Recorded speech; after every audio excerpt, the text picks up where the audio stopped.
How are we there, guys? And welcome to another episode of the Smashing Crossbar Podcast. I'm your host, as always, Josh, joined by Benno. It is a new year.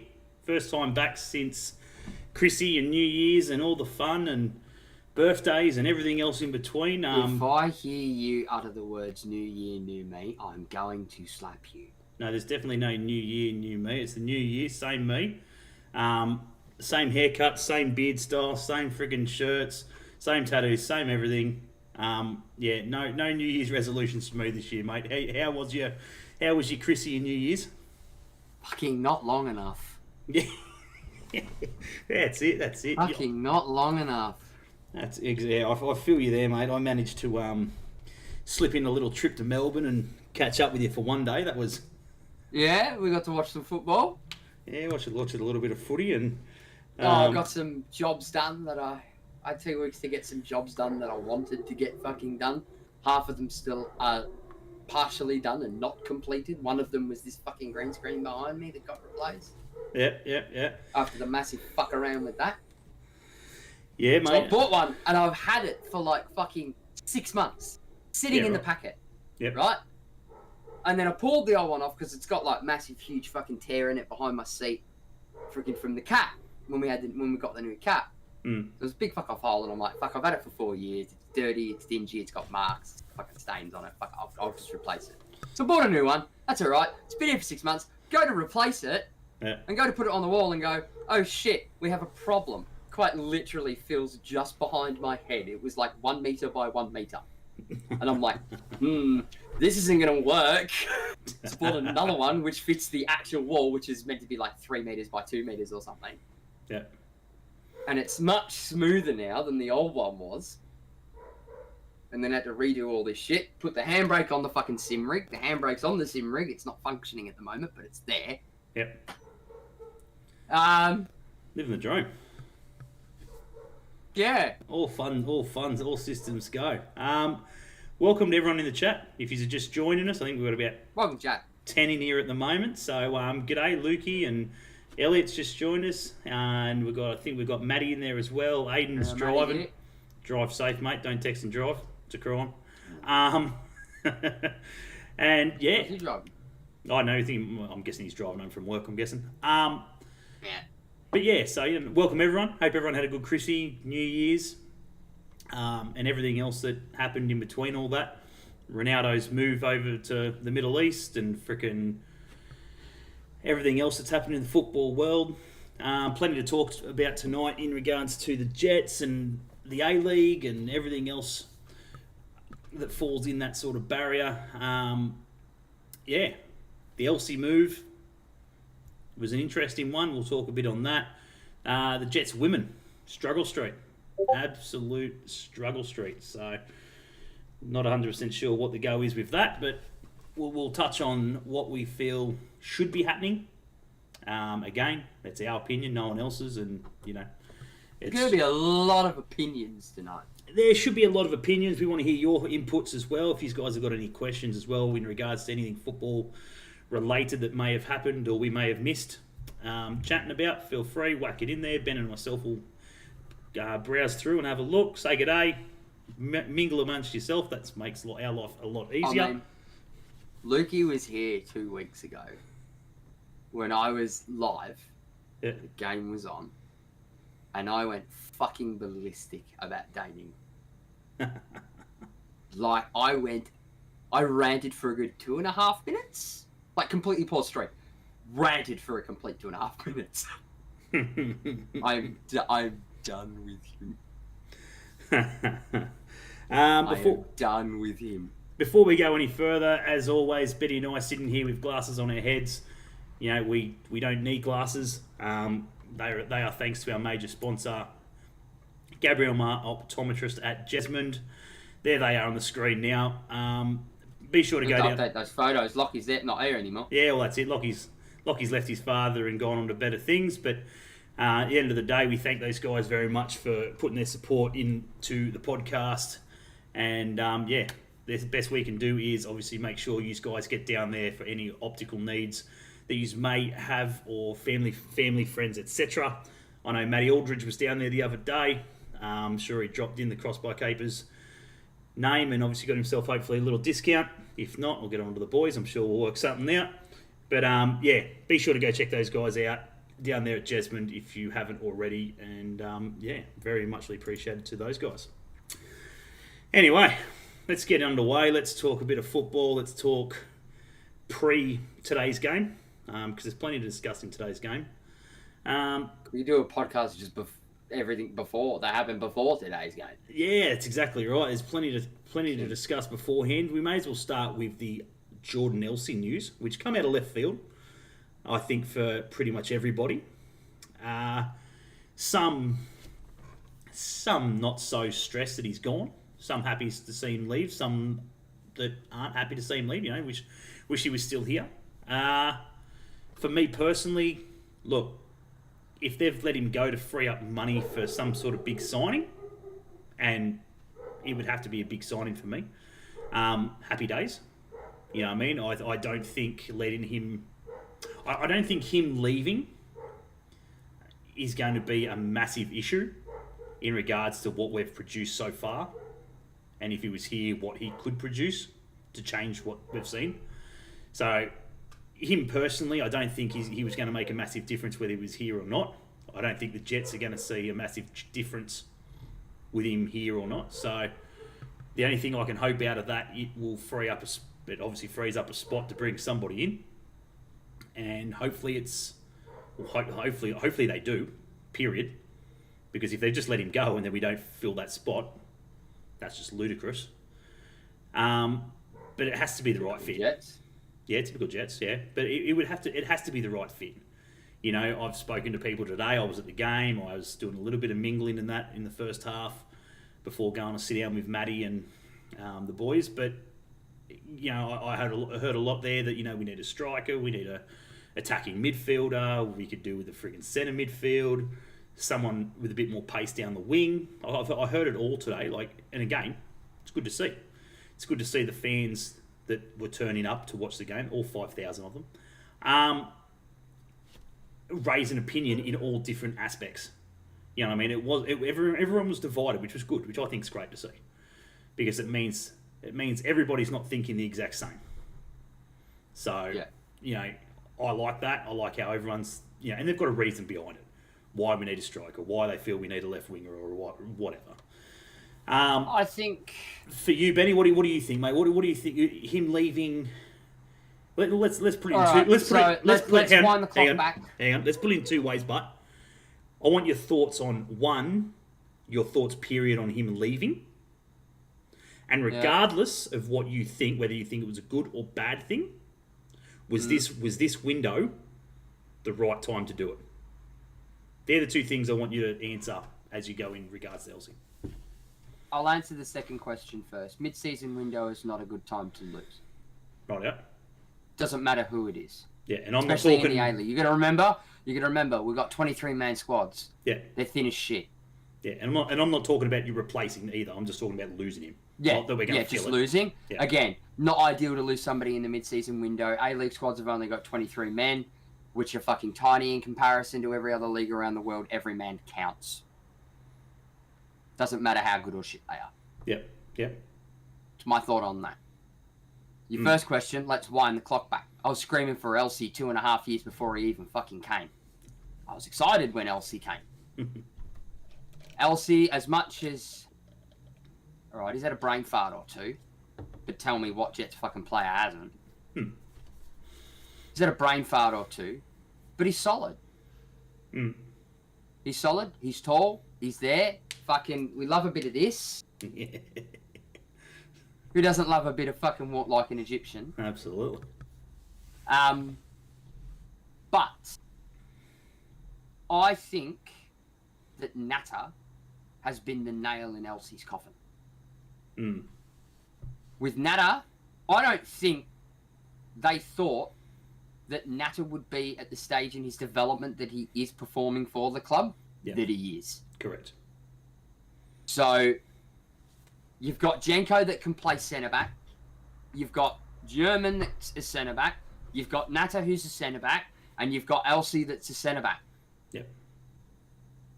It's obvious that since Jenko's brain fart the other week, he's done a shuffle, and he sees, and this is going to pain me to say this, he sees more value in Dane Ingham than what he does in Jordan Elsey. So, he's sort of gone, in saying that Jenko, even though he's a wide player, he's a more defensive wide player than what Ingham is. But with the reshuffle of that, with Natta performing the way that he is, he's got too many good centre-backs and he can't play them all at once. Yeah. So he's elected to pick his top two. Well, I wouldn't say top two. You're probably more experienced. Yeah. In Yerman, to guide Natta. Yeah. And then Jenko. Moving him from a fullback to a centre-back. Yeah. And he's going to run McGarry and Ingham on the wings. Correct. So he can afford to move on somebody like Elsey. Yeah, I think the interesting one there is that you touched on. I think, Natta obviously is impressed. There's no questions about that, and you're probably right in saying that he's impressed a hell of a lot more than what, let's even say, what the coach expected as well. We all sat there at the start of the season and went, "Oh fuck, here we go, another Western Sydney Wanderer youth player." Yeah, exactly right. Because they've turned out great. Yeah, we've got plenty of time. We all know my thoughts and feelings on Costa Grozos. Yeah, well, that's it. Friggin', there's plenty. Altai can barely get a run. Altai, yeah, he's a struggle street, but he should be. Yeah. He should be next on the shot box. To be fair. Soterio, I'm pretty sure, is ex Western Sydney Wanderers youth as well, if I remember correctly. We cast our mind back far enough. Yeah, he played there. Yep. For me, and Elliot, you are right, because that's what I sort of heard as well, where, it all had something to do with a long contract, la-di-da, all this crap. Now, I'm confused because he's still got 18 months left on his contract.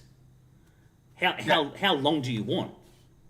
Like, clearly, we can all clearly see it, that Natta was a long-term plan.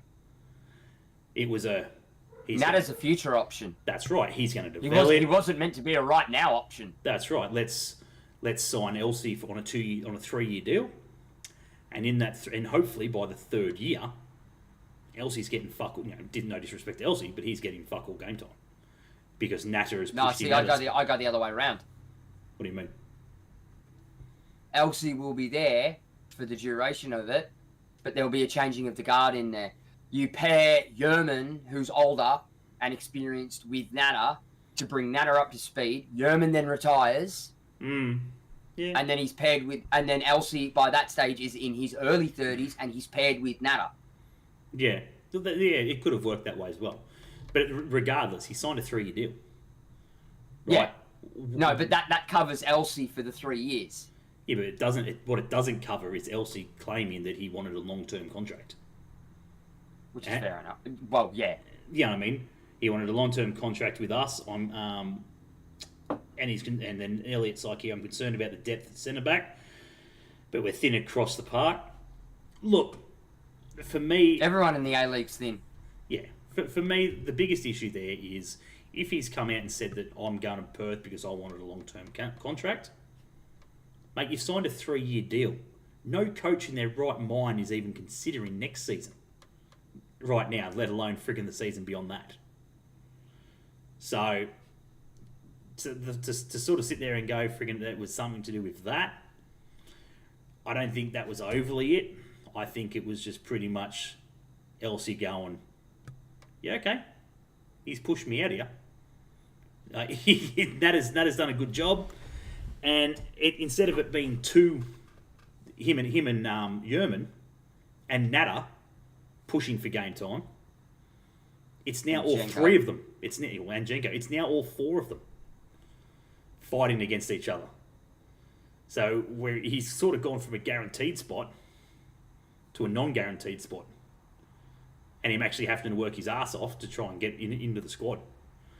So, and let's be honest, he's gone to Perth Glory, who are who would be screaming for a decent centre back right now.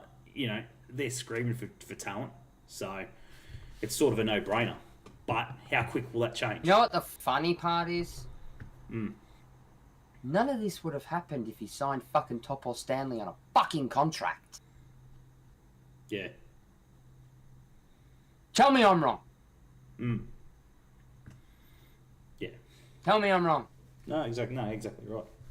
You get rid of Top or Stanley, and you sign somebody 2 years younger than him that is still in their early fucking 30s in Matt Yeoman. Sorry, I'd take Topper over fucking Matt Yeoman any day. Yeah. Yeah. Even at 36. Again, it's football, it's the A-League, it's just what it does. There's so many stupid decisions and signings, it's fucking mental. But anyway, at the end of the day, Elsie's gone. Good luck to him. He's off to Perth. As Luke said there, he could possibly... Is that confirmed? He could... What? He's gone to Perth? Yeah. Yeah. Have they announced it? I believe they did today, yes. I believe so. Don't quote me on that, but I'm almost certain they did. At the end of the day, the Newcastle Jets have confirmed his departure, so regardless of if he doesn't end up there, good luck to him. May not even. But I believe that's where it's happening. It says here in the Herald, Jordan Elsey departs to Perth Glory, opens window of opportunity for Newcastle Jets. There you go. So obviously it is confirmed. Yeah. So at the end of the day, Elsey could... Yeah, you're right. Elsey could place in 2 weeks. It'd be interesting. I'd love. You watch him fucking score against us. Yeah, probably. So anyway, I'll call it now. So anyway, we'll move on from that. Good luck to him, as we said. It is what it is. We move on, and fingers crossed that we don't sit there with one man short. We take the opportunity now while the window's still open to go out and find ourselves whatever we may need. I'm not going to sit here and put that as a topic because at the end of the day, as Elliot stated beforehand, I think we're thin everywhere. I think there's room for improvement in any position at the moment. So there's no point of sitting here going, we need a striker, we need a midfielder. I could go any of those. It's so much what we need, as in player wise. No, it's what we need. I think we need a system overhaul. Yeah. I don't think the system works. Yeah. Even if the system overly doesn't work, I'm with you in some way. I don't think it's so much the system personally. But as I said, I don't think it's a striker or a midfielder or something like that. We need a body in there that is going to control the game. And I don't care where it is. Yeah. We need... They said that it was meant to be Brandon O'Neill. Yeah, but again, he's now injured. I personally thought he would be at least 12 months away anyway. Getting back to fitness, getting back to lifestyle, just getting back to being himself. He hasn't been himself since he left. Not since his old man. Well, yeah, since he got back to Perth, absolutely. So I think he's a next year problem. I think he will be okay next year, but I think this year's we just need to make sure we get the absolute best out of him that we possibly can, and let it be a next year problem in regards to that. Anyway, we move on from that, and we'll see what happens. At the end of the day, it leaves an opening, as we said, and hopefully Pappas will fill it with something magical. If I let him. Something decent. If they let him. That's exactly right. If they let him, it's another one as well. So another topic. Again, before we get on touch on today's game, we will go back a little bit, as we said as well, and we will talk about the women's game last weekend.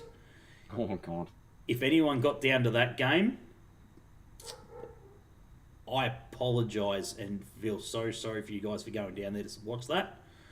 Let's premise this entire chat today about the women's game by stating, this is my opinion, this is Josh's opinion. We don't work for the club. We're not journalists. Yeah, definitely not. We're supporters with half a fucking brain. Yeah, well, it makes it probably get a full one out of both of us. So, at the end of the day, it was atrocious. Absolutely woeful. It's probably some of the worst football I've witnessed in a long time out of the women. And it probably goes on for a good couple of weeks, to be fair. Even the win that we scraped was just rubbish, in my opinion. Yeah. We need an absolute overhaul. Personally, Ash has to go. I'm sure Agreed. I'm sure she's a lovely person and so forth off the pitch and everything else that goes with it, but she's killing our women's football. Not just her, the whole coaching staff. The whole coaching staff need to go. And it pains me to say, like, I do not want to sit here and rag on coaches, and especially coaches of my own club. Easy to do if I don't support them. Easy to, I sit there and rag all day. Yeah, he was a flog. Fucking good on him. About time he fucked off. But, I don't like saying it again about my own. I've never, ever, ever in the existence of the Newcastle Jets since 2005 sat here and really pushed and said they need to go and they need to go now. And it would bring up the basic thing of who replaces her? Who gives a shit? The age-old story. Who cares? Let them run themselves.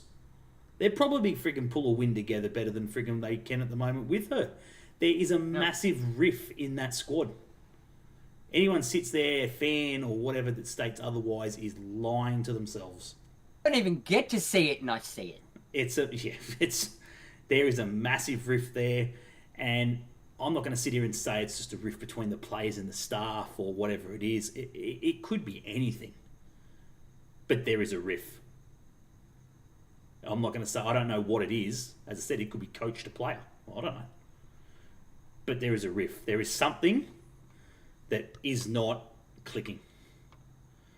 Whether it's the players not listening to the coach not listening to the players, the coach and the players not listening, period, not listening to the CEOs and shit like that. I have no idea. But when you've got the likes of Gary Van Egmont in that club aspect, and I know he's moved on and he's not fully part of that system, but if he's got a fingernail of voice, something needs to be happening. And he needs to be part of that to change it. Because I think at the club at this present time, he is the only person who has half a chance of getting something out of this season. Mm-hmm. Because there's nobody else there that can. Nobody. There's nobody there. No one in the youth system. You can't expect bloody Damien Zane and stuff like that to friggin' fix something. He's new to the system. He's raw. And he's openly said on our podcast that it isn't something, when we spoke to him about joining the Jets and becoming a Jets W League coach or the men's coach or part of the system, la-di-da, it wasn't part of his plans. Yeah. The Jets weren't a thought. It is now, obviously, because they've said something. He was happy to sit at NPL level the entire time. Yeah, that's right. They've obviously done, they've done enough to obviously persuade him into a position to freaking go, well, fuck, I can't knock that back. I mean, he's more than good enough. Yeah, absolutely. And I'm sure he wasn't sitting back going, I'm not good enough for that level.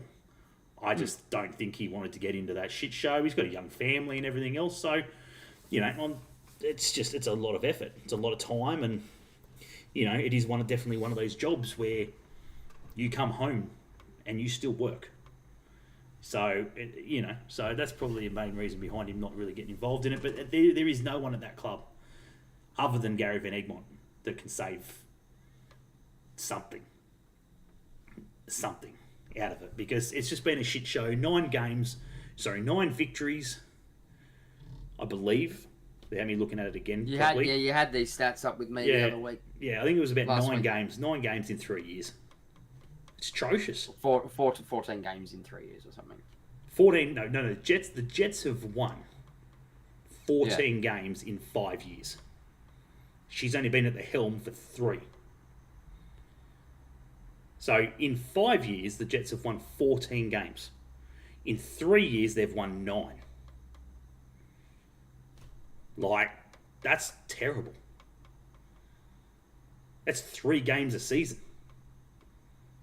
It's just atrocious. How can you possibly even think about competing with the likes of, your Melbourne Victories and your Melbourne Cities and your Sydney FCs and shit like that, stringing three wins together. I applaud the likes of Claire Coelho, Cass Davis, Tara Andrews, friggin' Tess Tamplin, people like that, Alan, who have stuck around. Because fuck me, I guarantee you, if I was that, I'd be looking for another club. Personally. You know what I mean? And again, this is my opinion. It's not even Ben's opinion. This is my opinion. And again, I'm a Jets supporter. You know, men and women. But it is an absolute joke. It's an we should not be seeing what we're seeing. I know friends in here in this chat that are that coach women's football, and would openly sit there and go, "It's a joke." You know what I mean? Yeah. I could coach them I know better exactly than who you're referring to. You know, I could coach them better than this. Fuck, give me a go. Shit. Josh, you know what this screams? I can't do any worse. And I had this thought.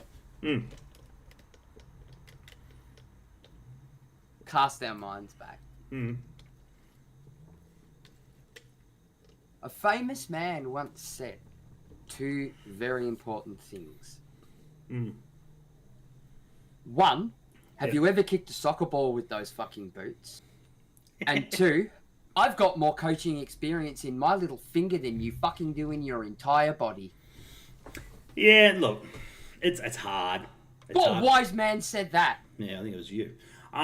It was me. Who was it to? Yeah, her. No. The Sunday League bloody coach that we had that had never kicked a football with his fucking football boots before. Right. That's right, it was too. Yeah. Oh, Ben, this week you play as a right back. Mate, I've been playing right back for the entire season. Oh, I don't like it when you play right back. Then why the fuck do you keep putting me there? Yeah. What do we got here? She doesn't even...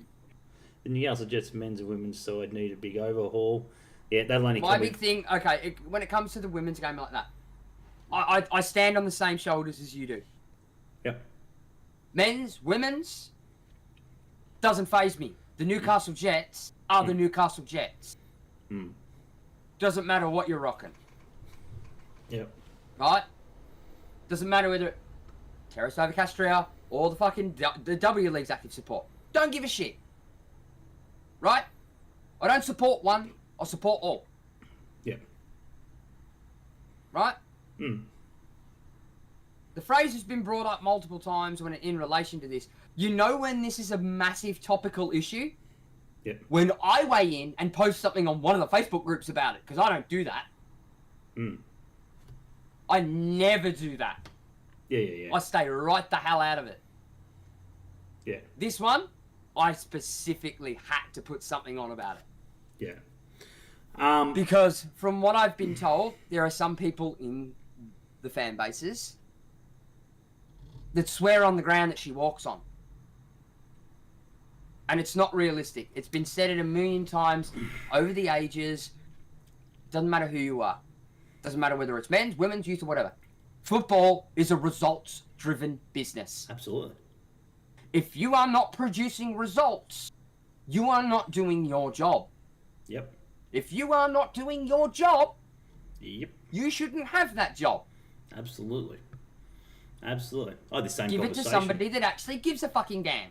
I had the same conversation with a mate of mine who I somehow call him my mate. Only because he's an Evertonian fan. But we had this conversation with fucking Frank Lampard the other day. Because he's won 9 games in fucking X amount of games and shit like that. He's doing absolute dog shit. And his answer to me was not fucking when is he getting sacked. It's when's he fucking handing in his fucking whistle and his fucking resignation shit and fucking getting the fuck out of there. Because when do you put your hand up and go, I'm not good enough? Because Everton are the team where the club, that will just if there's no fit and there's no coach to somewhat come in and replace straight away, they won't get rid of them. They won't. They're not a club, and they never have been. They will never sack a coach and then just bring in the assistant or whatever to replace him until. Nah, they won't. Right? They will always look. The only way that will happen, and they will have to do the assistant fucking thing, is if the coach walks. And honestly, I think Frank Lampard has to be almost at that point where, for his own sake, because he's not a bad coach. He has No, coached. he's not. He can coach. Like there's plenty of players out there that shouldn't be coaches, etc. But he can coach. He's proven it at other clubs that he can coach. Yeah. So it's not working for whatever reason. Enough's enough. And that was coming from. It's not working, and I don't think it's him. Yeah.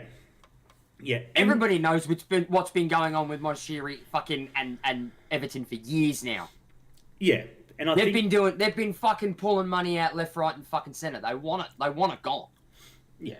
And that's where I just think Ash, just surely, you can't be happy with that result.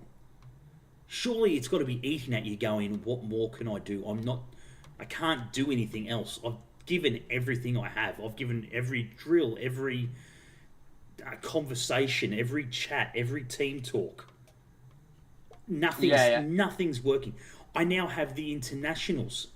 The last 2 years during COVID, and granted, 2 of her 3 seasons have been during COVID. But irregardless, it's a professional game. If this was the NPL, yeah, that's right. If this was the NPL, different story. Knock on that door, brother. Answer it. You'll start crying soon. Very good. Just mute that one. Anyway, but yeah, so for me, she just sort of needs to just go, I've done enough. That's it. I've had a gutful. I'm not producing the wins that we should be getting. And let's just part ways. Let's. She's got a full-time gig. She works at Hunter Sports. Well played, Noopy. I believe. So it's not like she's going to be out of money. But she needs to just take a step back and so forth. Because at the end of the day, we've got the international players. We've got the squad. I think Elliot put up in here, a squad of nearly NPL quality women can only do so much with a coach that shouldn't be anywhere near professional football. Now, that's somewhat true. And I probably would have agreed with you 100% 6 months ago. But after watching a freshly new side like Western United come in with a squad full of NPL talent and a coach... Only NPL talent aside from Chloe Lagazzo. Yeah, I think there's 1 or 2 that have played a bit better than that. But yeah, and a coaching staff that is very fresh, very raw, and lose their first match last week. You know what I mean? It doesn't matter. Majority of the squads... won more games in their inaugural season than what we have in fucking 3. Well, yeah. 5, yeah. Yeah, they will. They went 7 and then lost 1. We've got 9 in 3 years. That's right. How many games are in the season? Like, shit, they could beat... If that doesn't fucking tell you that something is wrong here, guys. Yeah. Yeah. Fucking what will? Yeah. So, at the end of the day, friggin' again, as we've said, this is our opinion, so don't friggin' go shooting the messenger. At the end of the day, we just feel that it's time. It has to be. I've seen coaches get sacked for less. So, yeah. You want to talk about friggin' a pub side and a pub football and playing pub leagues. Oh, fuck, mate. Here we go. What do we got here? Let's quickly go through some of these. He's a dumbass. Ash just sits on a chair saying nothing all game. Majority. I've seen her get up once or twice. I never have. If the club doesn't tap her on the shoulder, she needs to just quit. Ash gave the team 4 days off after that loss. Well, you can't... I'd have had them in at 6 a.m. the next morning. Absolutely. And that's the biggest problem. If you were winning, if that was Western United and friggin' that was their first loss last weekend and they had a bye, sure. You've had a great 7 weeks. Maybe you burn out a little bit. I'm not going to give you 4 days off. Fuck that. Maybe 2. No, I wouldn't give you 4. Jesus Christ. We'll give you 3. 3. Long weekend. You can leave the Friday morning or whatever it is and then come back to Sunday fresh for Monday. There you go. Yeah. Right? Freaking give you the 3 days off, maximum. But 4 days when you haven't won virtually nothing and you're playing the way they're playing, fuck. Man, fuck that. No, not a chance in hell. If that was me as a coach, mate, I'd be in there every day. Just a reminder, guys, it's a bye this weekend. You could have had 4 days off. Unfortunately, Our results don't friggin' show that we need 4 days off. It shows Don't that we deserve need 4 days off. shows that we need 4 extra days in the fucking gym and training and ball skills. So here we go. Granted, I will say this. Granted, there is an issue obviously in the goalkeeping department somewhere. Because no disrespect to Claire, but she's at a maximum 60%. She's been fighting injuries. She hasn't felt her left. I think it's her left foot. In nearly 6 months. She's freaking. I guarantee you. I have no guarantee on this, but I guarantee it. Well, no guarantee. I can't guarantee it. I put money on it. I would strongly say that she's playing with cortisone injections every game. No questions. I reckon she would be definitely playing with cortisones every match. So she's unfit, but yet she's still playing games. So what's happening in the coaching in the keeper department to make her have to play games? By rights, she should be sitting on the bench every week, but happily, in a way, not wanting to be there, but happily going, hey, I'm fucking only about 60% here. My leg or foot, I can't remember what it is, I think it's a foot, is absolutely dog shit. So, I don't give a fuck about your foot, you're playing. Yeah, but why? Because obviously the other keeper's either injured or... No idea. Anyway, I'm glad Jordan Elsie's gone. Without the Americans and Lauren Tara Cass, we would be worse. What about Tess? Anyway, moving on. I can't stand the Ash Wilson lovers. They always find something to defend her. The women's team has always been run of a sniff of any oily rag, and without investment, it's never going to do well. We need to rename the club from friggin' Newcastle Jets women to XL United. How has she not been XL United, because they run on an oily rag. See it. How has she not been sacked yet? Are the women that much of an afterthought? Like no one was paying attention. Ash doesn't talk. FBI open up. Dia for goal of the year. Benny Jorgensen, welcome, son.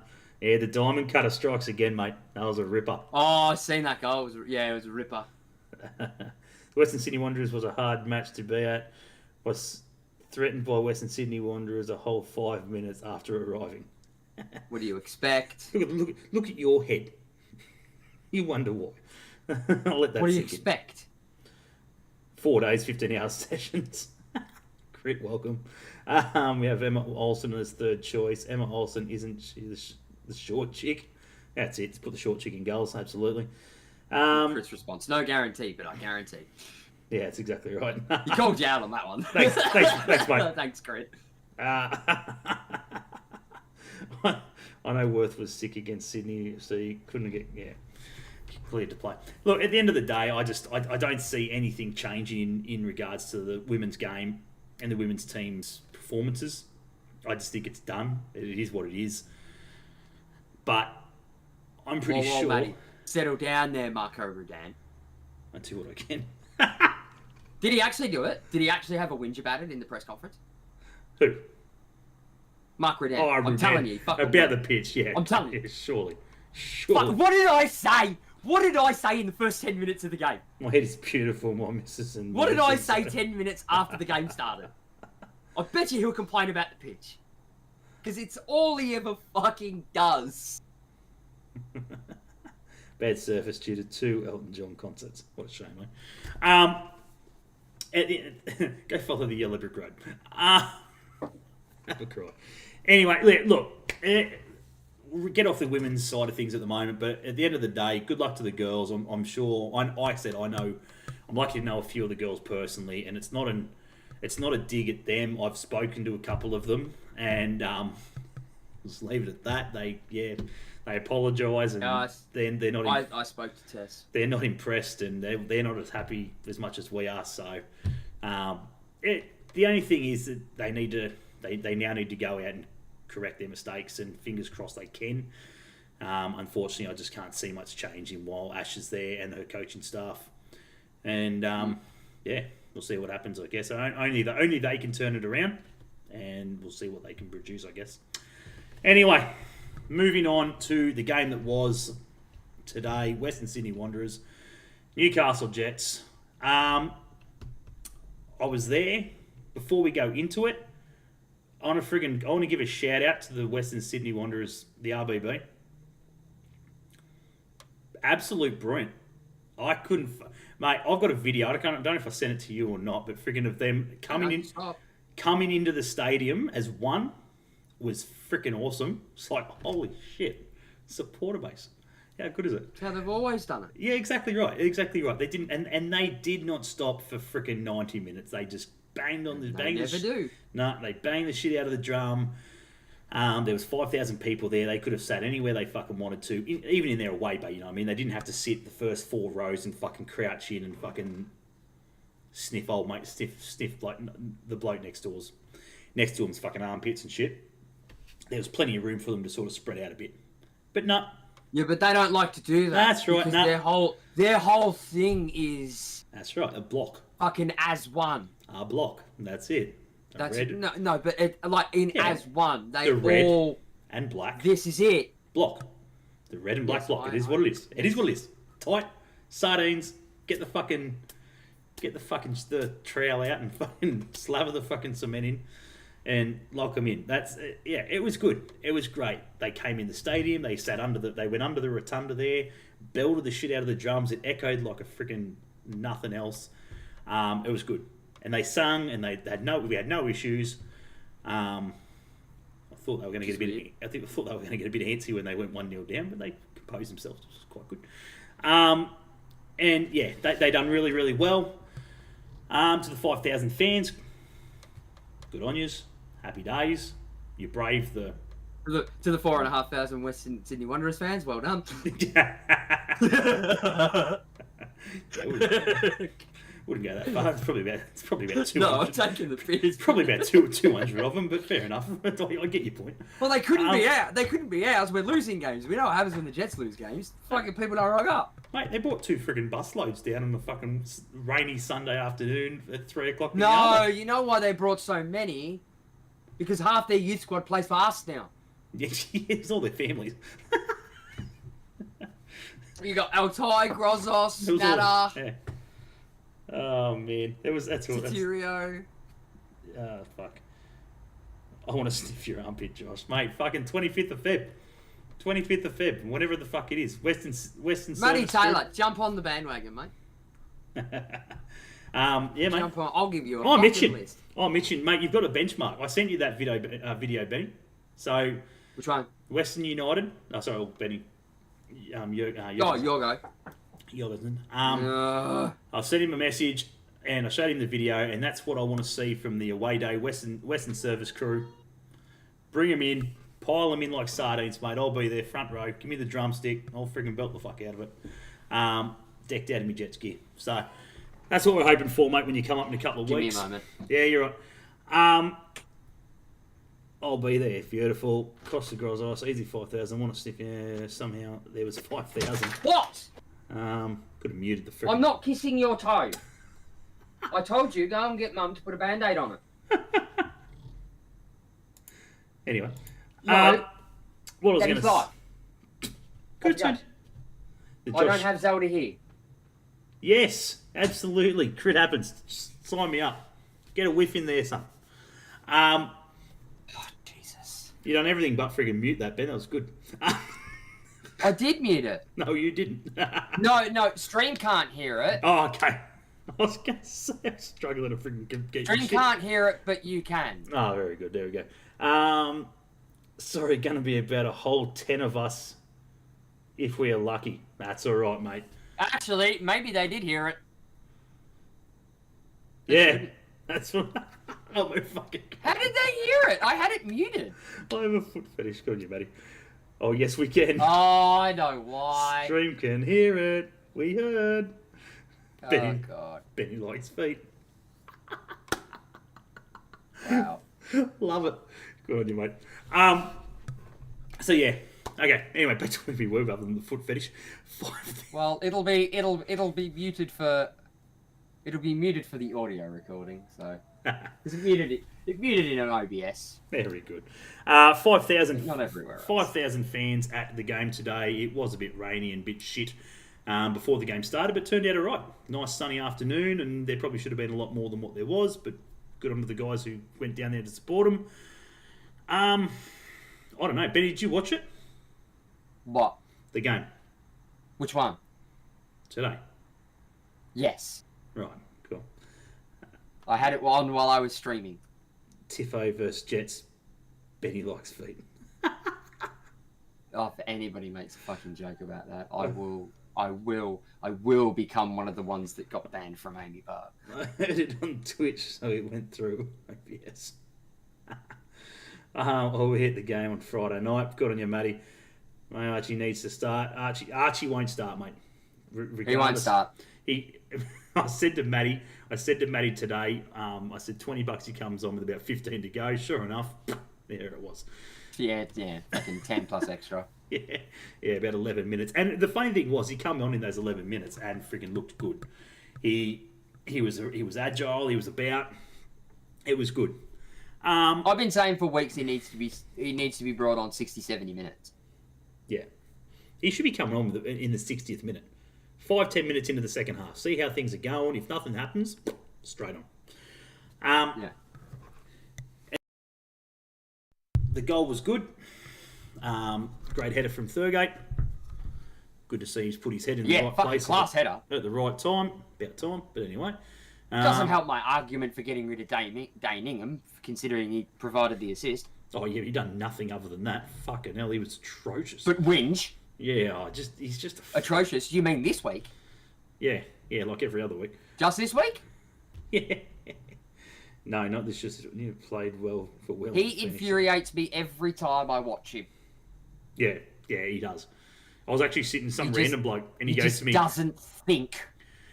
I was saying to Maddie and the wife today, I was like sitting there in front of these other people, and I said, "Fuck, it amazes me how he plays for New Zealand." And the bloke in front of me turns to me and goes, "He's got an international cap. You're fucking kidding me." My big thing is that I hope he does not count as one of our international players. I guarantee he does. Because that, ladies and gentlemen, is a fucking crime. Yeah. That is a crime. Pitch was their best defender in the first half. Yeah, they had a couple of slips, Western Sydney. I mean, Hoffy in that position doesn't even give me that much anxiety. Yeah. Dane Ingham goes within 5 metres of a ball, and I am immediately anxious. Yeah, it is a stressful situation. That is for sure. Oh, bloody! I don't know. We looked good for about 40 minutes, 35-40 minutes in the first half. I don't think we played overly terrible. No, we didn't play that bad in the first half. They had us for they were on us the first 30 minutes of the first half. They were on us the whole game. That wasn't the issue. That's just Western Sydney. To me, they've got to be... I was waiting for it. They've got to be one, if not the fittest squad. Yeah. They would have to be. Like, fit... There's no way they... They would. They'd have to be. They'd have to be the fittest squad in regards to friggin' movement and chasing shit. Like, they were on top of us the whole game. But yeah, we were in control somewhat of the first half. We were playing okay ball. Granted, they weren't taking the shots when they fucking should have. Like, oh my God, the amount of times they're sitting there going, fucking shoot. Nah, let's take Let's take an extra 4 fucking steps and try and get to the 6-yard box to fucking have a shot. Well, let's go stand on the keeper's head before we take a shot. And then lose the fucking ball. It infuriates me. Fuck me then. Because the Jets, what I've noticed over the years, we're always a season or a season a half behind the trend. Right? Yeah. So the trend, a season when Pappas came in, was I complained about it for years. Nobody in the A-League would have a shot from outside the fucking box. It all had to be walked in. Yeah. Last season, that bucked the trend. Every man and his dog were having shots from outside the box. Yeah. So a lot of them went in as well. Because it's not what A-League keepers were trained for the previous 15 odd years, because it just didn't happen. Yeah. So, the Jets have turned around and sort of gone, well, we're going to be the opposite of everybody else and continue doing what we're doing. Mm. And it doesn't work. Um, It does not work. The other one, in regards to that, mm. What was it? I had it in my head a second ago. What the hell was it? Oh, the other thing that I always complain about, which bucked the trend last year, that the Jets have, for some reason, doesn't matter what coach we have, what players we have, it just never fucking happens. Mm. Every other team in the A-League, when the ball gets stopped or deflected or a corner comes in, there's always somebody at the edge of the fucking box to scoop it up and have a shot. Never for the Jets. No.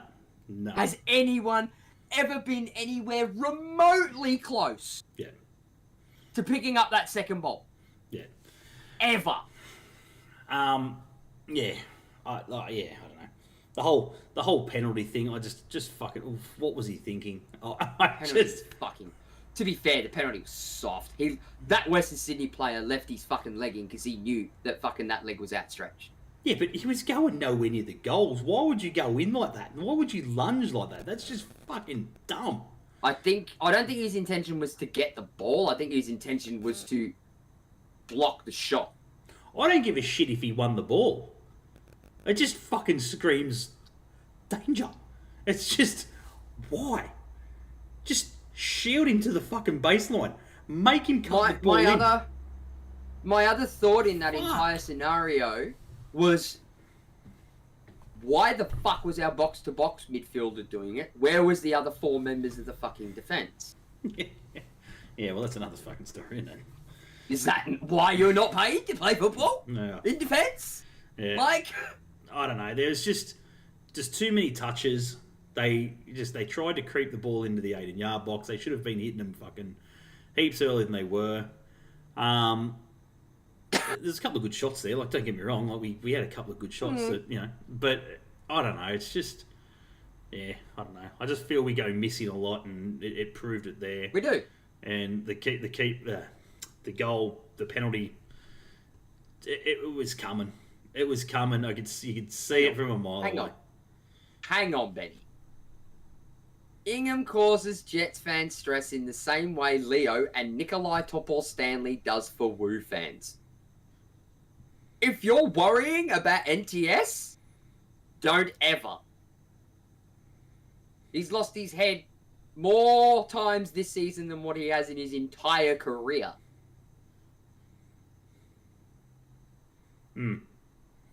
Absolutely agree, Ben.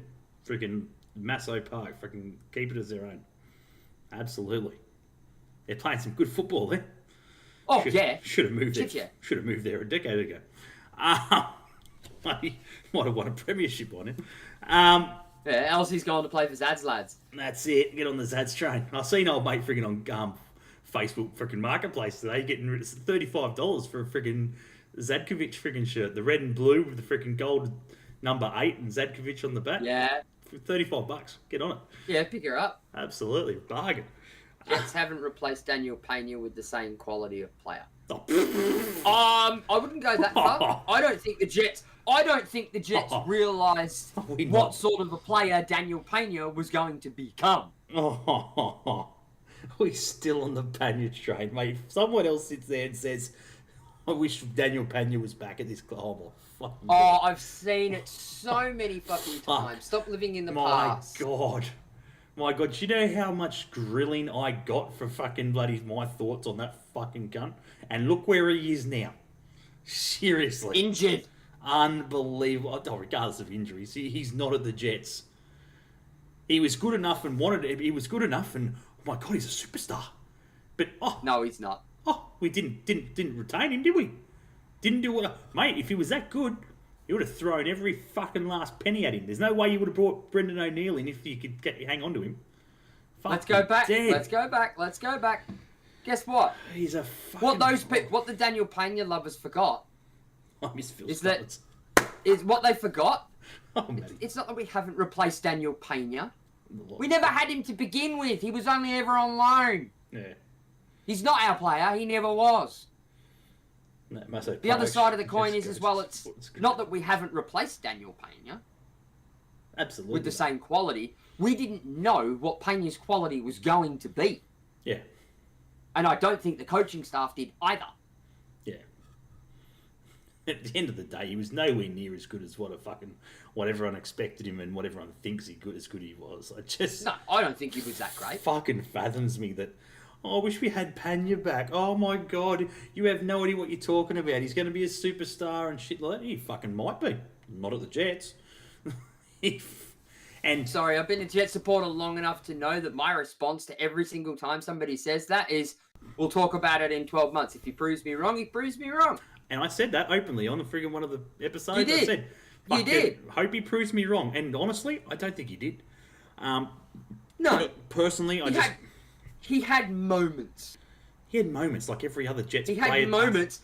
But let's not forget as well, he also got 2 red cards for being a complete twat. Mate, fucking Mario Jardel had fucking moments, and he was a wanker.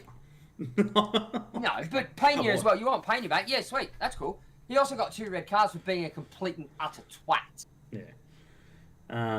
You want to bring him back, you got to take the good with the bad as well. Yeah. Mate, Benny, I'd go to number 2. Mate, fucking sign me up. Newcastle Jets played number 2 sports ground all day. I don't think I've ever been to number 2. Put it at Edgy. Put it at fucking Magic's ground. Fucking send him to the Buds. Send him to Adamstown. We've got the grandstand and fucking everything. No, I've been to the Buds. No. Mate, 5,000 people. You would have fucking had you could have put cars in there with that many people to today's game. Set them up behind the goals. Happy fucking days. Supporters. Get the fucking kids up on the friggin' bloody scoreboard to fucking change the numbers over. Fucking winning. What have we got here? I think I should have. I miss Phil Stubbins. Get out. Phil Stubbins, love it. Fuck off. Why not? Bring him back for the woman's job. Fucking. I was about to say, replace you for Ash. I was going to say. No, yeah. I'd take in charge of the women. Who? Scotty Miller. Fucking Zaz. Zaz ain't coming back to do the women. Number 2, not A-League stand. That's alright. What? Put some lights in. That's all it needs. Whatever fake up venue is. That's it. But that's the thing. It's not people go, oh, it's not A-League standard. But they'll fucking shuffle the women off into it. It is standard. It's just the lights. Like, fucking be no different to Masso Park. Just got to find some lights that fucking work and fucking your happy days.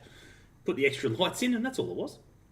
I would just like to say that Western United's highest home attendance, excluding the Bucks, and said he will be in Hobart. Yeah, well, I seen that today. Chris put it up. The CEO. He goes fucking at the attendance. I thought, that's fucking grouse. Send him to Hobart every week.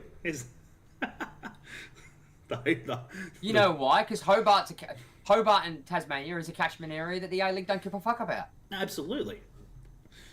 I think City's played. So anyone that shows the remotest bit of interest, in bringing that there, they'll jump on it. Absolutely. The supporters there feel like they're outcasts. Absolutely. I think honestly, Western United would be crazy not to get at least 2 games there a year. Instead of putting them in fucking Ballarat. Yeah, and shit, absolutely. Put them in Hobart. Yeah. Like, seriously, I don't think it'd be too hard to convince Wellington or whatever to fucking play their home game in fucking in Tasmania. Oh, mate. They'll convince the Jets to do it, because we bend over backwards for them when they say, hey, do you mind coming to Ballarat? Yeah. Because we're the only team that ever fucking plays them there. 3 seasons in a bloody row. Yeah, it's it. Instead of Ballarat, can we fucking make you go to fucking Tassie this time? Fucking, why not? You know what? I've seen the Jets play more in Ballarat than what I have at McDonald Jones Stadium.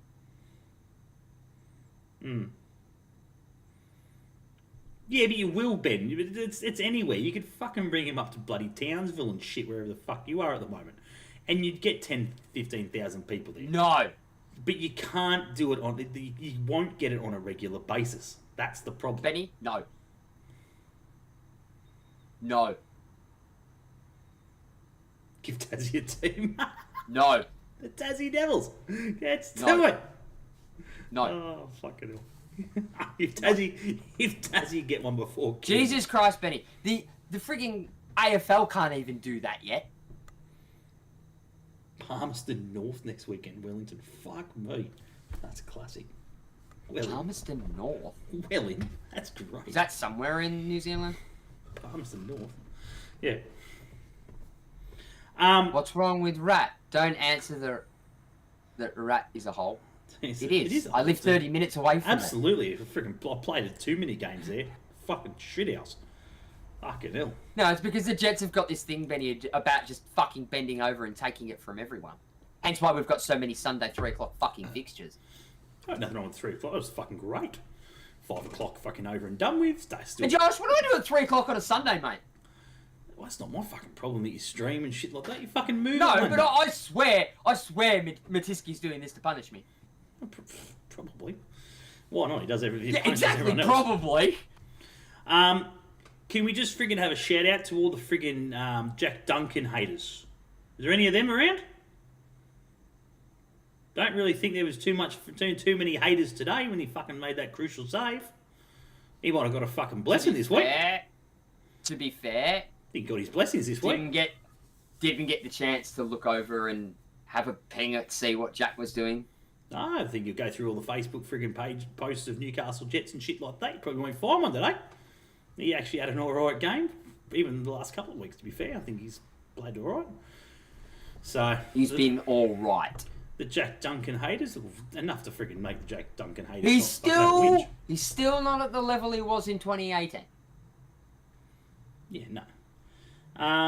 But I'm going to talk to Chris, make sure one of our preferred games is Jets in Rat. No. Oh, fucking don't, because I'll message him. Ben, you're a fucking asshole.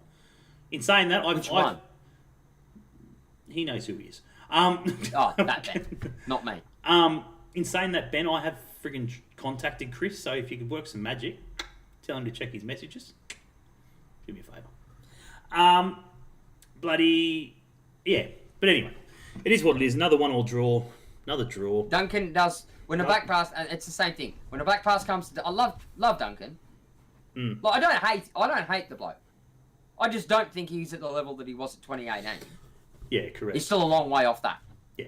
But at the same point as well, I have the same sort of anxiety when a back pass comes to Duncan and he uses his feet with it. It's the same sort of anxiety I get when friggin' Dane Ingham goes anywhere near the ball. Yeah. Because I've seen him do it and have an absolute fucking howler with it.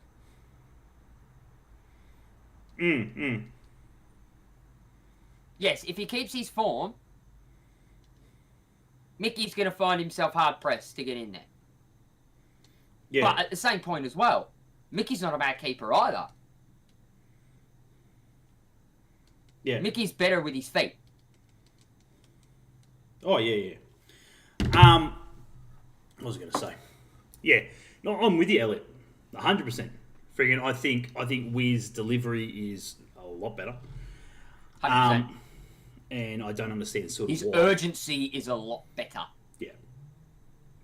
Yeah, I think his delivery's a lot better. And I've said it from day one. Duncan will grab the ball, look up, take 5 minutes, have a cup of tea, then make a decision. Mickey Weir, he knows where that ball's going before he's even caught it. It's, I've got it, and he's already lobbed it. Right, it's going. That is, like, counter-attack football. Why does he do that? Because Mickey Weir is a sweeper keeper. He's a sweeper keeper that can play with his feet. Right? Duncan is your more traditional A-League keeper. He has command of his box, yes. He's not as good as Mickey with his feet. Yeah. And Duncan worries me when he comes out of the box to play sweeper keeper. Because for somebody that's not their preferred style, all it's going to take is for him to be 1 foot in the wrong spot positionally, and he'll end up like Andrew Redmayne did against Diamante. Yeah. I just don't think Duncan has that in his game. He is your out-and-out shot stopper. Yeah.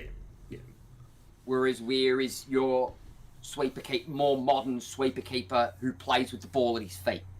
Yeah. They're two completely different styles of keeper. Correct. At the moment, obviously, I'd go so far as to say Pappas is preferring to run Duncan. Yeah. Because he's not comfortable in the setup of his defence. Yeah. The defence has been leaky, we know this. Yeah. So he's trying to combat that by having a stronger out-and-out shot stopper in goal. Correct. Right? But again, people, the wider supporter base don't see that. They don't read that like we do. Yeah. They just go, Jack Duncan's in his shit. Yeah. They don't think about it the way we do. Correct.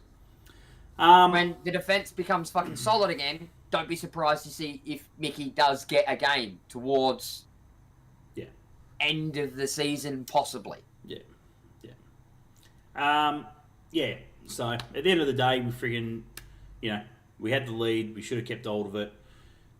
We kept hold of the ball a lot longer than we probably should have. In that second half, I think there was probably 3 or 4 absolute perler balls through to the edge of the 18-yard box, and then whoever got on the end of those, because there was a few different guys, they would take the 1, 2, 3 touches when they only needed the fucking one. And because of that, the ball was gone. Fucking Western Sydney friggin' got hold of the ball, tackled the bloke, friggin' whatever. And it was just like, fuck me, dude. Just hit the ball. Don't friggin' think about it. Just hit it. At worst case, hit the fucker on target and pray it goes for a corner. At least it's a shot. The other one that I did notice today as well, yeah, is there was a close-up part of it. Becca Darts Malia got the ball at one point, and he was heading wide, right near the sideline. Yep. Comes up against the Western Sydney Wanderer player. Right? Something happened to the Western Sydney Wanderer player and he was fine. At this same point, Reno Piscopo was running towards Becca Darts Malia. Yeah. Becca signalled to Piscopo, no, it's fine. Don't touch the ball. I've got this. Yeah. Piscopo immediately ignores that. Takes the ball, turns around, takes 2 steps with it, and immediately loses possession. Yeah. And I sat there and went, what the fuck are you doing? He said he had this. You're being fucking greedy. I understand that emotions are high, and you think that you've got what it takes to be able to produce some magic. Yep. But have faith in your team. Yeah, correct. Absolutely. Let him do what he needs to do. Yeah. I don't think Becca Darts Malia should be taking... I think Becca Darts Malia should be taking corners. He just shouldn't be listening to the corner advice that frigging Arthur Pappas is giving him. Yeah. Or whoever else is giving him the advice. Whoever is telling him to put it as close as he can to the front fucking post... Yeah. Should be shot. Should be shot. That's it. Lucas, welcome, mate. We were talking about you just before. Okay! England 06 shirt, cool. Yeah. Piscopo. It's a real one, too. Piscopo. I was going to say, friggin', I think bloody Elliot, the lack of creativity killed me today. Absolutely. Yeah. And it's been like that for friggin' weeks. Let's be honest. The creativity is absolute rubbish. They don't have creativity. Nah. It's, here is the system, go and implement it. Fart smelly. They don't have the creative freedom that they had last season. Yeah. Because now it's about results. He's in the final year of his fucking contract and he wants to save his ass. Pretty well. What was I going to say? So at the end of the day, friggin' another draw, as we said before. Friggin' 2 points, I think, lost. We should have definitely kept hold of that because I don't think Western Sydney done enough to win the game in open play. And you probably, if we'd walked away with a 1-0 victory there, I don't think they could have really said too much about it. I'm pretty sure they would have just copped it on the chin, just gone, well, yep, didn't.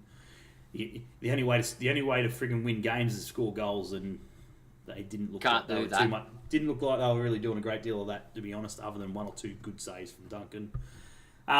Because it doesn't get far enough ahead up the pitch, so Becca Mikkeltadze has to fucking drop deep to start the fucking play, and the poor cunt's got no legs to get his way all the way back up to the top of the pitch to fucking put it in the back of the net.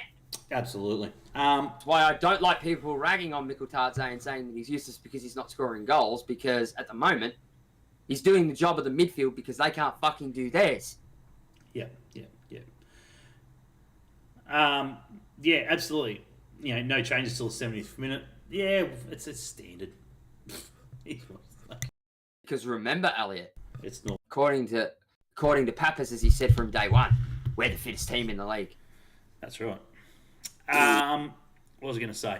Yeah, well, as I said, mate, Elliot, if you're around freaking on Friday and you're going to the game, mate, shoot me a message. We'll catch up for a beer. Talk some Newcastle Jets fucking frustration. It's easy to talk about it that way. I don't have to freaking look for a topic or fucking try and discuss anything and think about it. Let's just talk about the disaster that is. But yeah, shoot me a message, mate. Freaking catch up for a beer or freaking whatever. If you don't drink water, whatever. And yeah, we'll talk some footy, and it's good to catch up. It'll be good to catch up with the guys that listen to the podcast. At the end of the day, that's what we're here for, is to just sit around and give out 2 bobs worth. Whether people like it or not, that's up to you guys. If you don't, you know where the door is. We're not going to be offended by you leaving and whatever. The other thing I want to voice is in regards to that, obviously Friday night, Brisbane Roar, Newcastle Jets, 7:45 kickoff, I think. I didn't look into that far, but it's a Friday night, so I'm guessing that's what it'll be. Be there. Come say good day, freaking have a beer, whatever. I don't knock back beer, so if you're buying. It's a cheeky little plug I do all the time. But when I'm out for, oh, you come for a beer, have you? I'll have a whatever. Off you go. Maddie, in response to your post, are the Newcastle Jets getting a new owner at the end of this month? I'll believe it when I see the paperwork signed. That'll be $5. Do not believe it until I see the announcement. The whole new ownership thing, at the end of the day, there's been a lot of talk about it. And that's all it's been. I've done some digging, because at the end of the day, there's a lot of people who message me going, fucking, is it true? Is it true? La la la. What makes you think we're gonna know? Or if I do, we're not journalists. If I do, we're one of these so-called journalists. I was going to say, and even if I do, am I going to give up the fucking information that I get? Then I won't get the information. No, you got to be kidding yourself. From if you get it and then you pass it on, and then the people who gave it to you know that you've passed it on, then they're not going to give you any more information. That's how this works, guys. That's it. It's not that I don't trust you. I just don't trust everybody. So I don't think it's just you. I don't trust anybody. So, my understanding in regards to the ownership scenario, etc., is that yes, they have had some interest. Yes. They have had some interest since about 2018. There's been lots of interest since about 2018 for the ownership, since it sort of, or probably 2019, since it sort of went all to shit.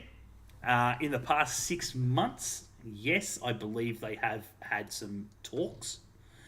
How far those talks have gone, or if they are still in negotiations of talks, etc., I have no idea. And at the end of the day, as Ben said, you will know when we know. And when we know... The whole world. My outlook on this, right? It's been brought to us multiple times that there are interested parties in purchasing the club, whether they be a single owner or a consortium, whether they be Australian or international. Let's go back to 2018, end of 2018. Into 2019. Laurie was fielding offers from everywhere else for Martin Lee. Then new ownership said, we don't want to own it fucking forever. And obviously there's been interest. What's the common denominator here, guys? The common denominator here is that it doesn't end up happening. Why does it not end up happening? Something is happening in those talks, which it's getting to a point where the interested party turns around and goes, fuck no. What is it? I would go so far as to say, no, I don't even think it's a not even enough bums on seat thing.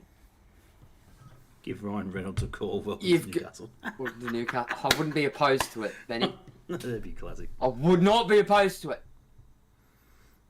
Elton John could have bought us. Absolutely. No, he's had Watford twice. He's done his dash. Yeah, true. There's a common theme that's happening here. And what I think it is, I don't think it's anything to do with bums on seats or location. You got to remember that football is a very risky financial business. Yeah. There's no gain in football. Not only is it, there is no guaranteed reward for it. Yeah. There is no profit from it. No. It's like buying a then sports you put car. It to it, and then you put it to an A-League club who is salary cap. There is definitely no fucking profit in it. Your margins are that tight. It is a pit, right? Well, there is profit. There is profit in it if you can succeed. If you can succeed very well, because then obviously when you go to sell it, you win the Asian Champions League, go nuts. Well, it comes down to how successful it is, and then you sell it. So you will only make money when you sell it. That's where the money comes. So it's the whole idea is. And this is the problem that I'm alluding to here. The current price of the Jets, I feel, is being well overestimated. Yeah. It was in fucking 2019. Martin Lee wanted what? Fucking 7? He wanted his initial investment back. 13 million. 13 million. You ain't getting it. Guess what? Sometimes in business, you need to sell things at a fucking loss. Yeah. You don't like to, but sometimes you have to. Yeah. But here's the thing. If you thought you were going to make profit out of it, being the lucrative business of sports team ownership, in a salary cap league, you are fucking dreaming. Oh, yeah. Absolutely. You know going into these things that you were going to be running at a loss. Yeah. Because why? You have to do your due diligence. Yeah. So I think these companies are doing their due diligence. They're finding out how much they're roughly going to be in a hole per season. And then being told that they need to front up $6 million for the club. Yeah. $6 million plus, say, another 3 in losses. That's $9 million in one season. Correct. Yeah, it's a risky business. Look, at the end of the day, we want owners to come in and be a long-term thing. Because at the end of the day, we don't want money. No, we don't want money. We want football people. Yeah. Well, we want You money. want somebody that's in it for the passion, not for the fucking profit. Yeah. We want money because without it you can't buy the club. But fucking we don't want people. We don't want people to come in thinking that they're going to fucking turn it over and make a profit. We want people to come in going, we're not. I had $10 million lying around that I thought I'd fucking piss up as a fucking tax write-off. Figured I'd buy the club and fucking invest. Ideally, actually, you know what? Benny's not far from this because I know he said something about it just before in the chat in regards to you're not happy with Western United having us as owners sort of thing because they've got part ownership of us at the moment. Fuck me, that was hard to spit out. But fucking shit. That's what happens when you do a podcast at 9 o'clock at night. Oh, I know. What was I going to say? But Chris is a very good example of how a person like himself can come in and run that club, right? He has a young son, a young family, and all you see on his Facebooks, if you've ever been seen stuff from the Western United supporter groups and stuff like that, which he shares a lot of it, even at Tassie, Benny will vouch for it. Tassie today, he's got a young bloke. His young bloke was sitting there today, belting on the drum. banging down the drum in the supporters base and shit like that, loving life. And I guarantee yeah, he was there at Ballarat. Yeah. I guarantee you, you were there. I know. I guarantee you, because he was sitting there with the drum with his son. Yeah. Where was Shane Matisky? Yeah. Curled up in the fucking corporate box and didn't even take one step out of there. Yeah. Because I walked past him about 4 times. Yeah, right. There you go. And yeah, Thomas on the drums, is another story altogether. Yeah, absolutely. And it sums up what an owner should be in this competition. It's an investment to watch his young son grow up, living life. It's not so much a financial that's motivation. But that's it. It's not the financial motivation. It's a family thing for him. Motivation. That's it. It's a passion. It's a family thing for him, right? And I'm not saying every owner has got to be like that, but if they don't have kids, Laurie McKenna is a prime example of that. Laurie McKenna didn't have to worry about his kids because his kids had all grown up and shit like that, and his grandkids got to some shit and got come to games or whatever it was. But he took the fans in as his kids. He gave everything he possibly could to the fans. And they're not the only clubs that have done it. I know Brisbane Raw, the Chinese bloke who runs that show there, is very good. Indonesia, sorry. He's very good at what he does, and he's very supporter-based driven and so forth. So, he's doing good things up there as well, which I know. And it's good to see. And it's what clubs should be about. Just getting in and frigging giving back and not sitting up in a boardroom in a fucking club box or whatever it is, fucking, I don't know, shaking hands and fucking kissing ass to fucking, to try and gain a sale or something. And that's half the issue. That's what we don't want. We don't want a Ledman Group who was honestly here to make a buck. That's what he was hoping for. Turn us around 3 years, freaking get us into the Asian Champions League, win a title, money, money, money. Bang. There you go, guys. I give you the Newcastle Jets. 2 years ago, won the league, which is what we should have done. Yep. Year after, freaking off to the Asian Champions League, fucking performed very well, didn't win it, whatever, made the round of 16 or just out of the group stage or whatever, or just missed out on getting out of the group stage. I'll have $15 million, thanks. That was literally it. That was his plan, was to make money. And then COVID fucked him over. Absolutely. Donald Trump had a good go. Gave him a good fucking rip. Donald Trump was part of the downfall of the Jet. Absolutely. Indirectly. Yeah. The foundations of the club are I've seen it. Yeah. Oh, yeah. Apart from the logo and colours, the rest is almost non-existent. Rented premises, 0 staff. It's a circus for sale. $5 million. Thanks. Yeah, 100%. $5 million is what they should take. Fuck, if they get $5 million for it. Yep, they get $5 million for it. Take it. Ledman paid 7.5. Yeah, it was. Yeah, well, yeah. I think from memory, I'll have to go back and listen to the podcast again. But Laurie, I'm almost sure he said $9 million at the end of the day. Is what he wanted. No, he wanted $12 million. He wanted $12 million. Someone offered $9 million. Well, they've got more money than fucking sense. And he did not, and he didn't take it. Anyway, it's another story. The stadium is legitimately being built. Benny could go out to Leaks Road and see it in front of him for the first 5 years. We were planned to run at a $5 million loss if the only privately owned ground. And both grounds plus commercial and residential are built. All this money is coming to the club. Yeah, but Ben, that's a given, and the A-League knew that. That's the thing, right? The A-League knew that you were going to run at a loss. It just there was no question about that. In 10 years' time, fucking stop Western United from winning. Yeah, that's Stop them. Oh, but it's not even You that. won't. It's not even that. The biggest thing that happened to Western United was the fluke, and it was a fluke. Don't fucking sit there, Betty, and tell me it wasn't. The fluke grand final win. The fact that they won the league in that short a span of time, with no ground, and already riding at a loss. It wasn't a Western Sydney Wanderers.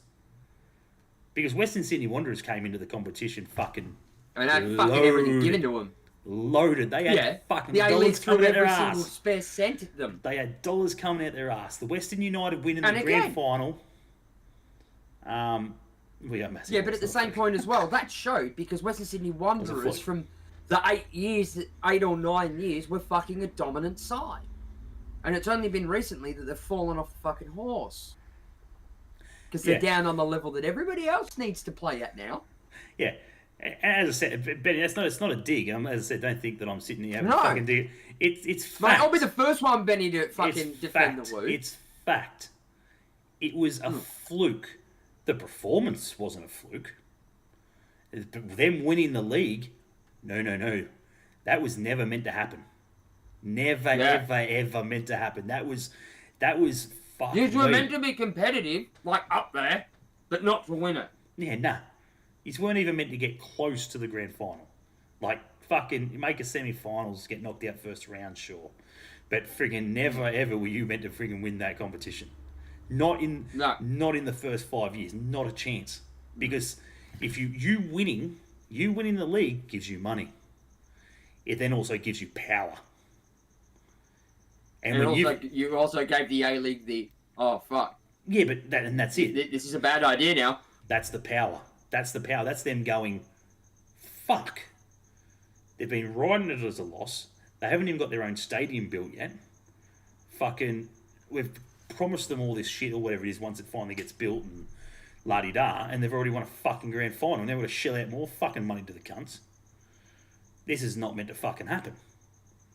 I guarantee you would have been lifting that trophy with the biggest smile on your fucking faces, and the fucking A-League committee and shit, they would have been sitting back with the fucking biggest... Yeah, they got their heads in their hands. Mate, they would have been filthy. They'd be like, you fucking cunts. You weren't meant to fucking do this, you pricks. So, the win and the performance wasn't a fluke, but you guys winning the fucking grand final was an absolute fluke. It was like Leicester winning the Premier League. Just fucking fluke. It was not meant to happen. The performance... The A-Leagues were sitting there, 10 games out from the end of the season going, this is not how we wrote the script. Oh, absolutely. It would have been the fucking prison guard, the prison fucking bully going to fucking your Melbourne cities and shit going, what the fuck? Yeah. City and Victory are probably poking the A-Leagues going, you told us this wasn't going to happen. Yeah. How much fucking money have they got? What fucking shit's happened here? Yeah. Fucking... They would have been filthy. And that's it. And that's what it would have been. It would have been freaking them going back to the Melbourne Victories and shit like that. That's why they didn't make the same mistake with MacArthur. That's right. That's exactly right. But... That's why they didn't make the same mistake with MacArthur. But... And that's the problem, right? Because we are now seeing what everyone expected the Western Wanderers to fucking do. Sit about where they are now. That's where you should have sat last year, and probably fucking this year as well. We are just that good. Yeah, well, look, you proved that. You proved it, mate. You think that's the fucking funniest bit? The funniest bit of that whole scenario is you won the league with fucking John Aloisi like that. That's a miracle in itself. Not only that, but you also won the league without Diamante. Yeah, that's fair. Yeah, it's a good one. That's a good one. Why do you leave the car? Word on the street is, Aiden, is that he was found to be calling them a pub team. That's it. You can call it a Mickey Mouse fucking league, but don't you dare call us a pub team. Here's what I find rich about this. Because the Bulls are a pub team. He calls the Bulls a pub team. Yeah. So a pub team plays in a pub league, doesn't it? That's right. Sorry, who played for Sydney FC? Yeah, that's it. That's it. Superstar. He's a fucking superstar. You know what that all is? It's all this. That's it. Money talks, bullshit walks. That's it. Who did you learn that off? Sir Alex Ferguson. And now there's rumblings I'm hearing. Sydney FC. Yeah. Yeah. Take over Corica. Corica's fucking in his. Oh, he's got to be close. But I said it years ago. He wouldn't survive. Yeah. Once Graham Adams' squad that he built for Corica was gone, and Corica had to do it by himself, he was fucked. You know what he was? Corica was a fucking imposter. Yeah. And I said it from day one. Put it this way, at the end of the day, Dwight York's going somewhere because fucking he ripped his assistant out with him. Yes. So, he's going somewhere. There's no way he would have fucking ripped him out. Not a bad way to treat somebody that gave you your big break either. Yeah. Hey, he won on their first trophy. Fuck them. Oh, yeah, they're a fucking pub team. Mate, they're your first professional club. That's right. Don't eat where you... Don't shit where you eat. Could you imagine that, the crossover? Corica to Bulls, fucking York to Sydney. Fuck. Wouldn't happen. Nah. They just kicked the final nail into Corica's coffin. Yep, and it was fucking amazing. Couldn't happen to a nicer bloke. It's a hit. Couldn't happen to a nicer club. That's exactly right. Fucking the Grey Wiggle should have stopped fucking doing the fucking bloody hot potato and mashed banana. Nah, it was never going to happen, mate. He was wearing the yellow, not the grey. It could happen, but if he doesn't eat there anymore. Oh, fair enough. Here's the thing. He doesn't eat there anymore because he shut there first. Yeah, that's exactly right. Anyway, guys, we're going to slowly wrap it up. We've just been talking absolute nonsense in the last 20 minutes, but it is good to be back. It is good to be back in 2023. We've got a big year coming up. Benny and I are going to sort of sit down and nut some shit out and try and sort of tighten the reins a little bit and stop sitting here with these hour-and-a-half shows. More so for the fact that, you know, it is 10:30 thereabouts, and so forth, and we want to try and get it a little bit more structured as possible. If you guys know anyone who wants to friggin' jump on board and be a sponsor, otherwise, you know, we won't be able to friggin' run the podcast for much longer if without sponsors. Apparently, that's the way things go these days. Wait, hang on.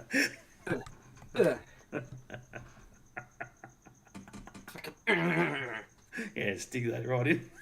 Sorry. Wait, sorry. No. I'm doing it the wrong way. Yeah. I'll be in the back, mate, otherwise it doesn't count. Fucking Christ. Bloody hell. Yeah, if no one sort of got that little dig at a friggin' Victorian football podcast that thought that, you know... All Out West? Hey? All Out... No, what was it? All Out West? Not that's All Out West. That's West. All Out West. Fucking West. And what's the other one? They're like similar named. Yeah, fucking... What are they called? The bloody... I don't know. Something to do with the fucking George Cross. Fucking... Yeah, it's something West. Yeah, Western... Yeah. I don't know, whatever the fuck it is. But anyway, there's a football podcast down in Melbourne, out the West there, or whatever it is, who has virtually said that they won't be able to friggin' do any more shows if they don't get... Did you send me that? Any sponsorships. Yeah. Which I thought was just fucking absolute piss take, because at the end of the day, fucking, you shouldn't be doing it for sponsorships. You should be doing it out of the love. Football Out West. Football Out West, that's it. Football Out West, guys, if you haven't seen it, jump on their friggin' Facebook page and give them a fucking what's for. Go get on it. Go give them the viewers, guys. We want them to stick around. Yeah, absolutely. Fucking wankers. We do. Bloody, what was I going to say? Yeah. So anyway, friggin', if you know anyone in the in the friggin' game of business, feel free, send them our way. We're not a big name podcast, but you know, it's a little. We'll take any sort of sponsorship. You know, give us a shirt, give us one of your shirts to wear. Fucking wear it. I don't give a shit. We're not talking about cash or anything like that. Friggin', you just want to get your business. We don't want that shit. Name plugged out there. Absolutely. Friggin', we'll plug whatever we can, and we've done it in the past where sponsorship is much more valuable than cash. Local business, and that's it. We're all about helping, local businesses. That's the big one. So if you work for your big names like your McDonald's and shit like that, don't fucking come to us. No. But you own a franchise or some shit like that, yeah, come to me. Other than that, friggin', I want to take a big shout out to Anthony Burke. Welcome back, champ. It's been a long time coming. Injury woes and so forth. Big fan of the show, and obviously we've had him on the show before. It was good to see him back in the Perth shirt. Absolutely dominated when he last night. So yeah, big ups for the rest of the season to him, mate. He freaking killed it. Other than that, yeah, I'll pretty do much. it, Benny. What? I will shins you I'll do the shits and gigs. and you wear them. Send me the Western Service Crew shit. I don't give a fuck. Send me the shit. I'll wear it. We are not. No, we are can't. not. We can't. What? It's green. It's just gonna fucking disappear anyway. Oh yeah, send us your black shit. Send us the black ones. The Western No, Service. give me the away kit from this year. Fucking zigzag down the front. Fucking. Oh yeah, the white one. Yeah. Well, the biggest thing is, guys, and as I said, Benny or whatever, we're not affiliated with the Jets, right? No. The Jets logo is up there purely as we are Jets fans, right? It's no different to why I wear 90% of the time Jets gear. It's a football podcast and I'm a Jets fan, right? That's all it is. So at the end of the day, we're not affiliated with the Jets and shit like that. Yes, in previous years we have been. We're not in like a professional capacity. Yeah, no, definitely not. And then definitely Right. not anymore. We're just two blokes who support that club. We know a lot of things about that club. So Benny, So we tell. Fucking hell, crew. crit happens. Fuck off. Fucking hell, crew. So Benny, send it. No. Send it. On the 25th when you come You up. know what? For the Bring 'em. rest of this podcast, I'm going to change my shirt. 30 seconds of podcast left. He's going to get, ladies and gentlemen. Yeah, no, Benny, send him. Send him. I'll wear him. I don't give a shit. Western Service Crew. I'll do you one better. You buy me a Western United shirt with Diamante's name on the back, and on the 25th, I will wear that shirt in your fucking supportive bay. There you go. There's a challenge to you, Okay. Benny. There we go. There you go. Oh, you fucking sad man. There you go. So there's the challenge to Benny. There's the challenge. There's a bit of fucking history for you. So Ben, I put it to fucking Jurgensen. On the 25th of February, Western United tour of duty to Newcastle. I won't be there. If he gets me a Western United shirt with Diamante on the back, I'll fucking wear it in the fucking Western Service Crew. I'll wear it in the bay. No fucking issues at all. You've got no heart. You've got no soul. Love it. Benny, get on it. Be careful. Half your supporter base is ex-fucking heart. Yeah. You know what the dumb part is? That they're proud enough to tell me that. I bet they've got plenty of you. Who pissed on that shirt? Who pissed on that? Was it fucking... Oh, well, who was it? Was it freaking... Oh, fuck. Who was it? Well, one of the service crew. I think it was Lebby. I think Lebby pissed on it. Like when he was at his place before the game or something. He's like, Oh, yeah. photo. Yeah, it's fucking classic. Yeah. So anyway, friggin' get it out and friggin' I'll wear it. No problems at all. I could use a friggin' DS shirt. I have this... Again. I have this not because I like heart. I have this because this is part of A-League history that doesn't fucking exist anymore. Oh, I can't get mine. I got one the other day. Actually, not the other day. Fucking a month ago, actually. Yeah, see, look, that means shit. I can get a Melbourne City shirt if I want to as well. I'll go down the street and buy one. I've worn a Melbourne City shirt. This is history. Lab on a City This shirt. is history that, you know what? Half of Melbourne City's own supporter base probably don't even fucking know about. No, I don't have a North Queensland Fury shirt. I have been looking for years, though. I want a Gold Coast one. I've got. Oh, that's what it comes in. That's what it comes down to. I got one the other about a month ago. Fuck, I don't know why I fucking. What? I've got. What, a Gold Coast? Better. Well, yeah, but No, better. you got fucking Mitchy Coopers, didn't you, you bastard? Well, no, that would be great. But I do have his name and number on the back. It's not his. It's not his shirt. So it's not match worn, but it is a Mitchy Cooper Gold Coast shirt. Correct. It was a shirt that a fan of the Gold Coast had. Knights. Fuck, imagine trying to get a Knights one now. Oh, they would be... The old Reebok Knights one. They would be a gold mine. Man, I don't want them for the price of them or fucking whatever. Oh, I got man. this one from an op. This one got found in an op shop by my partner for $9. Wow. Fuck it, you're gonna end up getting me fucking old school kit hunting again now. Oh, I love it. Oh, the New Zealand Knight, that would be sick. That would be a ripper. Oh, yes. That would be a good one, actually. So anyway, we're talking shit now. Anyway, friggin', we're going to leave it there. If you're going to the game on Friday, feel free, shoot me a message. I'll be there. Come say good day, friggin', sit down, have a chat. Matty and I are usually there in the friggin' where the supporter base is. We have to get a set of these for the podcast. Oh, okay. Sounds good. We'll talk afterwards. Okay, where the supporter base sits, up the very top in the back corner or whatever, so you don't get wet if it pisses down the rain. Up there somewhere. Feel free, come say good day. And yeah, it'd be good to catch up with, obviously, you guys. Get a photo, shit like that, or put them on Facebook or whatever. Happy days. Other than that, we are going to catch you guys next week, probably Wednesday night next week, as long as I don't get fucking called into work again. Thanks a lot for that. Other than that, yeah, enjoy your football, whatever you may be watching, and yeah, happy days. We will catch you guys next time. What do we got? I'm going to the game against Western United. Yeah, I'll be in the Western Bay. That's where you'll find me at that one. Banging on the drum or whatever they've fucking got there, or sipping their fucking water and whatever they fucking fancy pricks do. Come and join us in the away bay. There you go. We'll be there. Benny, we'll talk well before that, and friggin' we'll get to the pub, and that's a big one. I've already locked that in the diary and told the missus that that's what's happening. So anyway, righto guys, take it easy. We'll see you guys next time. Thanks to Benny. If you haven't checked out Benny's stuff on his YouTube channel, Corner Flag Games, go over and do so. Anything FIFA related. About 800 subs. Oh, 800 subs. Look out. Happy days.